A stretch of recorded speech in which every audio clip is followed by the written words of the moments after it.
On our second date, somewhere between the roasted carrots and the waiter asking if we wanted dessert, I put my hand on the curve I was still pretending was bloat and said, "I'm 4 months pregnant." Alex's fork paused an inch from his mouth. He didn't drop it. He didn't choke. He set it down like he'd been trained to handle fragile things. "Okay," he said, which is the most adult word in the English language when you don't know what to say. "Thank you for telling me. I mistook calm for permission." "It's not yours, obviously," I rushed. "Mark. My ex. He's the father. We split just before I found out. Not because of the baby, I swear. We were already, like, broken in places that can't be welded." I tried to laugh. It came out like a cough. "I'm not looking for a dad. I just want honesty and company." There it was. The trickwire. I thought adding, "I'm not looking for a dad," made me low maintenance. What I really meant was, please absorb the blast radius of my choices and do it gracefully. He sipped water like it was a task. "How are you doing with it?" he asked. No one had asked me that without immediately pivoting to logistics and nursery Pinterest boards. I felt seen and defensive at the same time. "Fine," I said, the way people say fine when they don't want to be. "Tired. I eat grapes like it's a sport. My doctor is happy. My mom is loud." I took a breath. I want to keep dating. I don't want to press pause on my life for 9 months. I don't think that's fair. "Okay," he said again. "That's a lot." He paid the bill without the masculine flourish that makes everything feel transactional. Outside, the air was January bright, so sharp it cleaned your teeth. He walked me to my car and hugged me like a person you'd hug after a funeral. "Careful, present, no promises. Text me when you get home," he said, like a good date. I texted, "Home. Thank you for being normal." He hearted it. Then nothing. The silence was not dramatic. It was neat. A day passed. Then 2. I watched his bubble not appear and told myself he was busy at the hospital. He's an ER nurse. I should have known better than to hand him a code blue on date 2. On day 3, my best friend Nicole said the word I didn't want. "He's ghosting, babe." "He's processing," I said, noble. This is a lot to put on anyone. "Sure," she said. "Processing, ghosting. Tomato, tomato." I could have left it there and learned quietly, but quiet isn't my best gear. I wrote him a message so measured I could have used it as a level. "Hey. Zero pressure. I really like talking with you. If you need space, I get it. I'm not trying to recruit a stepdad. I'm just me." I added a smiley face, then deleted it because it felt like makeup on a bruise. He responded 12 hours later. "You're great. I don't think I'm a fit for what your life needs right now. I wish you and the baby health." I stared at the period at the end of that sentence like it had teeth. He didn't even ask about the gender, I told Nicole, as if curiosity were a moral obligation. "That's not his baby," she said, unkind only because she loves me enough to be. He's not obligated to want the plot twist. When I say I met Alex on an app because I promised myself I wouldn't let pregnancy define me, understand the joke. Morning sickness defines your commute. Prenatal vitamins define your evenings. The way strangers look at you when you order decaf defines your dignity. I wasn't trying to deny I was pregnant. I was trying to outpace it with personality. Mark was a different weather system. We'd been together 4 years, lived together for 2, and broke up in August when it became clear we were keeping score and the scorecard had mascara stains. When I told him in September, he sat very still and said, "Okay." Men who say okay are either saints or tired. He offered money, a lawyer's card he had because he has a lawyer for everything, and a plan to be involved that sounded like he was reading it off a FAQ he didn't write. We agreed not to be cruel. We did not agree to be friends. By the time I met Alex, I had learned exactly one useful legal fact. I couldn't put anyone's name on the birth certificate except mine and the father's, and if there was any dispute, a paternity test would settle it within days of birth. There are rules even when your feelings are hungry.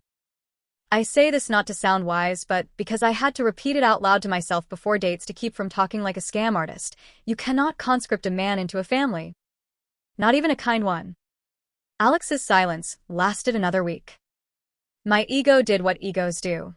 Filled in the blanks with a narrative where I was the brave truth-teller and he was the coward who couldn't handle real life. Then Nicole sent me a screenshot of a comment thread under a sub I shouldn't read. Women warning other women not to be reckless with men's time just because they don't have to be careful with their hearts. Men have boundaries too, one said. Stop asking them to pretend they don't. I hated how reasonable that looked in the light. I saw Alex exactly once more by accident. I was leaving my OB appointment with a folded ultrasound picture in my coat pocket. A Rorschach blot I was trying to teach my brain to find miraculous. And there he was at the coffee shop next door, ordering black coffee like the last sane person in America. Hi, I said, because I believe in not hiding from my own wishes. He turned, surprised and then composed. Hey, Mara. Hearing your name from a person you barely know who now knows something huge about you is like hearing it over a church microphone. How are you feeling? Like I swallowed a bowling ball and a hive of bees, I said, and he smiled the way nurses do when they've already seen the wound. You? I asked, as if his life were a footnote. Fine, he said. Busy. We had an ice storm pile up on 35 this morning. Right, I said, remembering he spends his nights lifting bodies that don't always lift back. I fiddled with the ultrasound picture, and it slipped, fluttering out onto the counter. He picked it up with careful fingers and handed it back to me like you hand back a passport. Congratulations, he said quietly. No sarcasm. No distance. Just a sentence.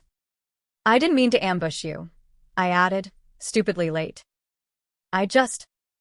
This is my life. And I don't know, a witness? You'll have lots, he said, and nodded toward the street where mothers were pushing strollers like seasons push each other. Do you think I did a bad thing? Telling you on the second date? I asked, desperate for a judge. No, he said. You did a true thing. That's different. And I did the thing I know how to do when a truth isn't mine to hold. He lifted his coffee. Take care, Mara. He left with dignity, which is so much duller than drama and so much kinder. I went home and cleaned my apartment like a sinner. I put the ultrasound up with a magnet shaped like a lemon. I blocked Mark's new girlfriend on Instagram because she posted a story about manifesting, and I didn't trust myself not to throw my phone into traffic. I cried because being pregnant is weird, and dating while pregnant had forced me to say out loud what I wanted in a way I could not camouflage with charm. I wanted someone to look at my life with its mess and its calendar invites that now included terms like anatomy scan and say, okay, I'll sit here. Okay is a boundary too, it turns out. 2 months later, Mark and I went to mediation because our parents asked us to behave, and also because lawyers are cheaper than war. We agreed to a plan that made his spreadsheet heart happy and my chaotic heart less hot. He would attend the birth if I said yes that day. If not, he would wait at home for the call, and the paternity test would happen within 48 hours. His health insurance would cover the baby as soon as the test said what we both already knew. He arranged a tiny college fund the way men like him show love when they don't say love. It was not romantic. It was grown. I still thought about Alex. Not with longing in the way movies sell it. More like with respect. I had asked for a kind of intimacy that comes with obligations the law doesn't enforce, and he had said no without making me feel like a cautionary tale. He had not posted a think piece about gold diggers. I have a job and a budget. I wanted dinner and witness, not a wallet. He had not texted me late when he was lonely. He had not waited for me to be postpartum vulnerable to send a "how are you" that was really "are you available?" He did not turn me into content. He simply opted out. On a wet Tuesday in May, my daughter arrived after a labor that made me understand why women tell stories for the rest of their lives about what happened in a room with lousy lighting. She was as purple as an eggplant at first, and then less alarming, and she latched like a champion and then decided my nipple wasn't a nipple and screamed like a car alarm while my mother cried and Mark stood very still and asked the nurse questions in his accountant voice. 44 hours later, a lab confirmed what our faces already knew. She was his. She got his eyelashes and my mouth, which is to say she would have opinions early. I sent Alex a message I knew he might never read because his settings probably file unknown numbers under spam. Hey, this is Mara from January. Had the baby. She's okay. I know you don't need this update. I just wanted to thank you for being kind when I needed it and clear when I didn't want it. I included no photo. He owed me nothing, not even space in his camera roll. Weeks went by. I learned the time zones of infant life, how 3 a.m. can be both parliament and eternity. Mark was surprisingly good in the lanes he'd chosen. Diapers folded like napkins, bottles labeled like a lab, leaving when I said I needed him to leave. My mother learned to knock. Nicole restocked my freezer with casseroles that tasted like mercy. Then, at 2:41 one afternoon while the baby slept like a tiny retired man on my chest, my phone buzzed. Congrats, Mara. I'm glad you're both okay. That was it. No name. No heart. I stared at the message like a stamp on a passport that meant I was allowed to move through the world without having to justify my route. People love to ask if the man won. In this case, yes. He won by refusing to be drafted. He won by not making me his charity project or his content or his lesson. He won by believing me when I said I didn't want a dad for my baby, and then also believing himself when he realized he didn't want to be everything but. He won by not punishing me for dating while pregnant and not rewarding me for it either. He just left like a man who knows his life is not a receptacle for someone else's bravery. I lost something which I needed to lose, the illusion that honesty obligates anyone.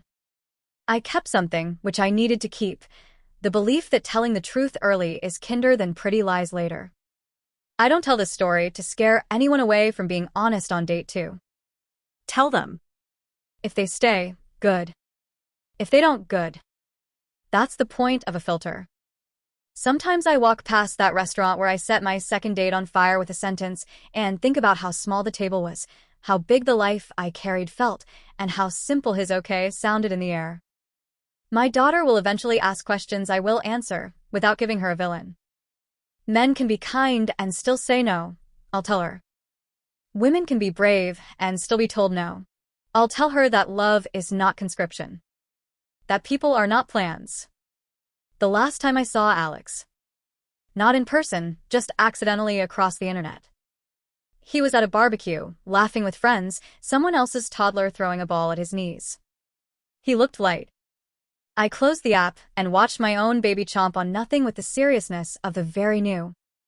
She cooed like she was starting a sentence she'd finish in a few years. I don't miss the idea of being saved. I miss, occasionally, the version of me that thought I could make a hard thing soft by handing it to a stranger.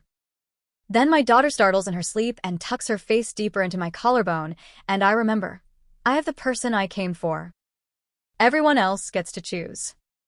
That's not cruelty. That's dignity. All stories done provide me new ones.